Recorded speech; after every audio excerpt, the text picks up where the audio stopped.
Welcome to the Genius Factory. Enjoy the video. In this video, I will explain how to replace a turn signal bulb in your Toyota 4Runner. This essential maintenance task ensures your vehicle remains safe and visible on the road. We will walk through the process step by step, covering everything from gathering your supplies to testing the new bulb. It's a straightforward repair that you can easily accomplish at home, saving you time and money.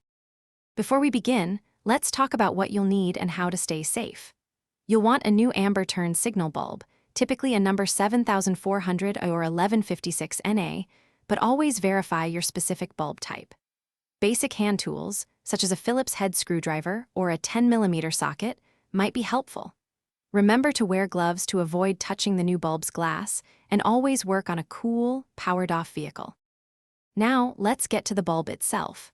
First, turn your steering wheel completely to the opposite side of the bulb you're replacing. This provides better access to the wheel well. You may need to remove a few screws from the fender liner and gently pull it back. Reach inside to find the light gray turn signal bulb socket. Give it a quarter turn counterclockwise, then carefully pull the entire socket assembly out. With the socket in hand, gently push the old bulb down and twist it counterclockwise to release it. Take your new bulb, push it into the socket, and twist it clockwise until it's secure. Now, carefully guide the socket back into its housing in the bumper and rotate it 1/4 turn clockwise to lock it in place. Before fully reassembling, turn on your hazard lights to confirm the new bulb is working correctly. Then, replace the fender liner screws. Thanks for watching. If you found this helpful, don't forget to like and subscribe.